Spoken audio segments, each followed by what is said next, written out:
ઘડવાનું કામ કોણ કરે? આ દુનિયાના ઇતિહાસો તમારી આગળ અમે બોલીએ છીએ, આયા કોઈ પણ સાહિત્યકાર બોલતા હોય એની જો આતું થાય છે જેને કાંઈક કામ કર્યા છે, જેને કાંઈક નામ રહંતા ઠકરા આય નાના રહંતા નહીં, કિરત હુંદા કોટડા આય ભાડ્યા ભડકતા નહીં, જેને દાતારીમાં ક્યાંક કરી હતી અને કોટડો બનાવી દીધું, કોઈ હાથમાં તરવાર લઈ અને દાતા ધર્મને ઉભો રાખી દીધો, આવી કીર્તિના કોટડા જેને ઉભા રાખ્યા ને, થાંભલા ખોડ્યા ને, એની વાતમાં કરી છે. રામે લક્ષ્મણને કીધું કે આદર્શ વગરનું જીવન વ્યર્થ હોય.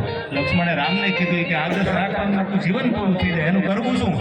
તો રામે વળતો જવાબ આપ્યો લક્ષ્મણને, લક્ષ્મણ ભાઈ, આદર્શ રાખવામાં જેના જીવન વ્યર્થ બની જાય, જેના જીવન પૂરા થઈ જાય ને, એ વ્યર્થ બનેલા જીવન આવનારી પેઢી માટે આદર્શ પાત્ર બની જાય છે. દાખલા તો જોગીદાસ ખુમાણના દેવાય, દાખલા તો રામભાળાના દેવાય.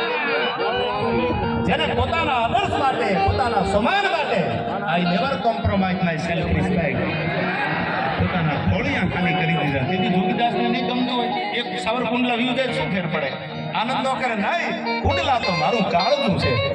બાપુ ચાંદીના પતરા જેવી દાઢી થઈ ગયેલી, રૂડી પૂડીઓ જેવા માથાના કેસ કલામ થઈ ગયેલા, અને પાઘડીના સામે આમ નજર કરીને કીધું, બાપુ કુંડલા મારું કાળજું છે. પણ હા, તાકો પડકારો કર્યો કે હવે ભાવેડાની નિદર હરામ કરું તો માનજો જોગીદાસ ખુમાણે કરી હતી. આ એટલે જોગીદાસ યાદ છે, બાકી કહી દીધું હતું આપણે તો 84 ગામ છે, કુંડલા વિરુદ્ધ શું ફેર પડવાનો?